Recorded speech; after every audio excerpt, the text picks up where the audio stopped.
안녕하십니까. 현대경영연구소장 임성원 소장입니다.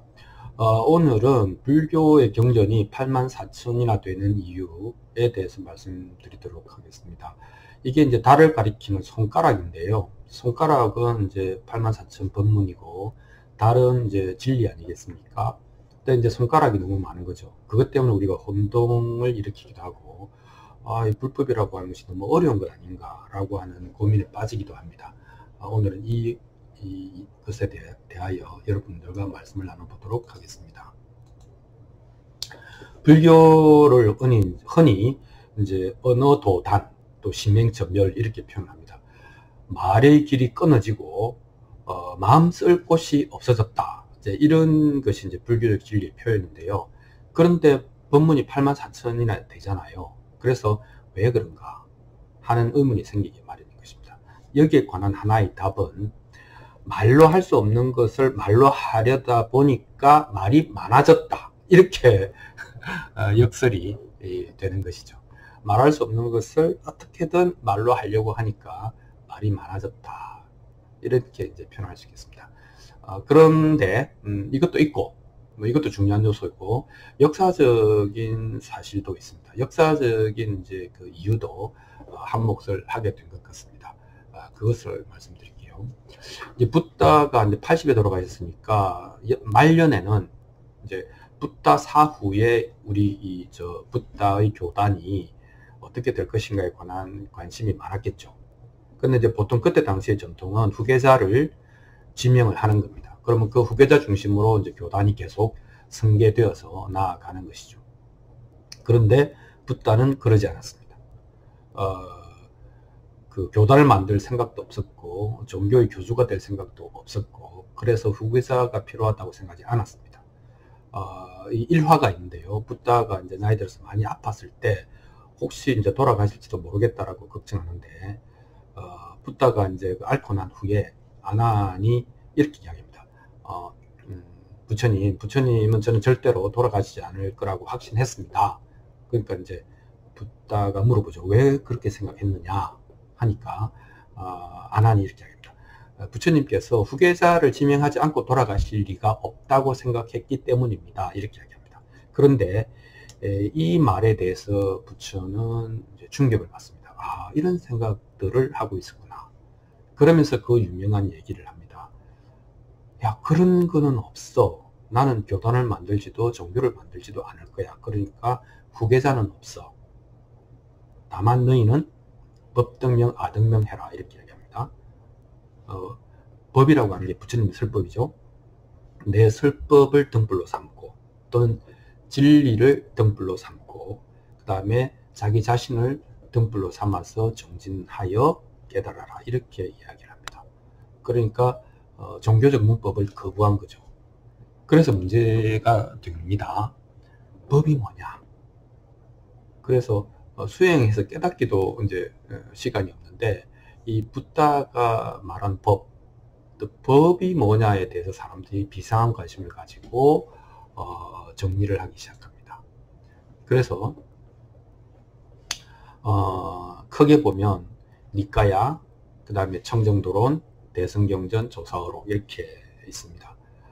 니까야라고 하는 것은 부처님이 돌아가시고 나서 이제 1차, 2차 경전을 결집합니다. 부처님이 하신 말씀을 잘 외워서 많은 사람들이 독송을 해서 이제 컨펌을 해가지고 이것이 부처님이 설하신 법이다. 이렇게 이야기를 한 거죠. 근데 이제 요거를 보면은 저도 봤습니다만은 이제 그 어떤 일화 속에 비슷비슷한 불교적 사성제 팔정도 이런 그 불교적 진리를 계속 이제 변주곡처럼 동일하게 어떻게 보면 내용적으로는 반복이 됩니다. 다양한 케이스에서, 사례에서. 근데 이제 이런 것들이 좀 멋있는 것은 아니죠. 소박하고 간결하고 아름답지만 그 이후에 이제 몇백 년 동안 흐르면서 힌두교와의 치열한 이제 교리 싸움 같은 게 일어나면서 실제로 이제 니까야를 잘 분석해서 치밀하게 논리적으로 재구성한 법에 대한, 진리에 대한 논리적 재구성이 일어나는데, 이것을 이제 청정도론이라고 하는 이제 그 주석서가 가장 이제 대표적인 것이고, 그 이외에도 이 주석서에 대한 또 청정도론에 대한 주석서, 또 그 주석서에 대한 주석서, 이렇게 해서 그 아비담마 불교라고 하는 것이 일어납니다. 이 아비담마 불교는 쉽게 말하면은 이제 아비가 about이거든요. 다르마가 법, 진리잖아요. 진리에 관한 이 논문, 이 토론, 이론, 이런 것들을 정립하는데 엄청난 에너지를 쏟아붓습니다. 그러니까 이때 당시에 부처님의 제자들은, 즉 승려들은 수행을 해서 깨닫는 것보다는 부처님의 법을 정확하게 잘 정리해서 후손에게 후대에 전달하는 것이 더 중요한 미션이다, 이렇게 생각할 정도였으니까요.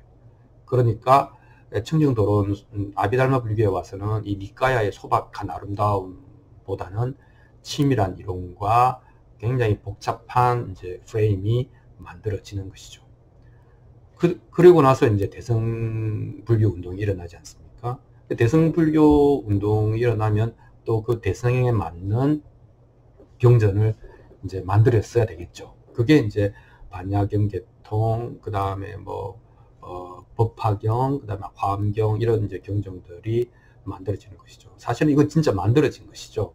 그러니까 어마어마한 이제 우주적 스토리를 전개하는 겁니다. 그래서 이 대성경전에 와서 또 어마어마한 또 이 경전이 만들어지는 것이죠. 아까 이야기한 것처럼 말로 표현하기 어려운 미묘한 경지를 이제 표현한 것이 니까야, 그것을 이제 또 주석을 담은 청정도론과 관련된 여러 가지 아비달마 불교의 논서들, 그리고 대성경전에 와서 우주적인 이야기들, 또 이제 엄청나게 또 이야기가 많아진 거죠. 그러니까 이게 또 이제 반대해서 문자를 내세우지 않고 이제 일부에 깨닫는 선불교가 유행을 합니다. 그런데 또 이것도 문제가 생깁니다.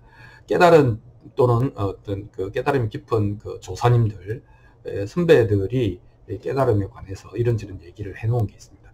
그것을 모아놓은 게 조사어록이라고 하는데, 이 또 시간이 지나니까 조사어록이 또 어마어마하게 쌓이는 겁니다.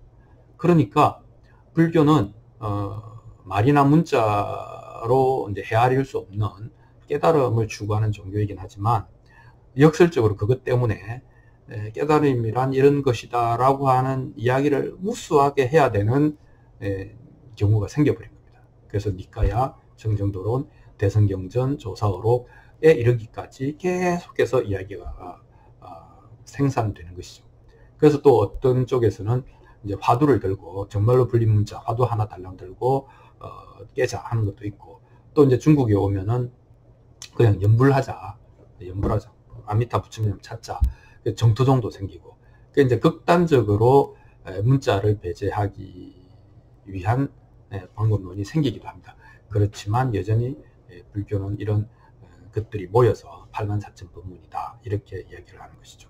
사실은 초기 경전과 대성경전의 이야기 구조는 상당히 달라서 딱 뚜렷한 두 가지 이제 그 입장이 있습니다. 하나는 다른 듯 보이지만 같은 거다, 관통되는 게 있다, 이런 사람이 있고, 다른 것이니까 다르다고 하는 것이 나는 맞다고 본다라고 하는 입장도 있습니다.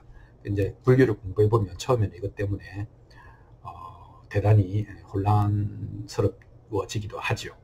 어쨌든 오늘의 결론은 손가락이 아무리 많아도 날은 아니다 하는 것이죠. 또 사실 손가락이 너무 많아서 그 혼란을 일으킬 수도 있습니다. 이 말은 뭐냐면은, 우리가 불교 지식, 고진멸도, 그 다음에 팔정도, 그 다음에 무상고, 무아, 십이연기, 그 다음에 이런 것들을 아무리 읊조려도, 불교 지식이 아무리 많아도 그렇다고 해서 내 마음의 괴로움이 사라지는 건 아니라는 건 우리가 잘 알고 있지 않습니까? 불교 공부의 시작은 지식의 한계와 벽을 느껴서 이제 그 한계를 느껴보는 거죠. 야, 이거 안 되네. 이럴 때에 마음이 이제 마음이 겸손해지면서 진정한 마음 공부가 시작이 되는 것이다, 이렇게 이야기를 할 수 있겠습니다. 그래서 아무리 손가락이 많아도 달은 아니다, 그 지식이 괴로움을 없애주지는 못한다, 벽을 느끼고부터 진짜 공부는 시작된다 라는 말로 요약을 하도록 하겠습니다. 감사합니다.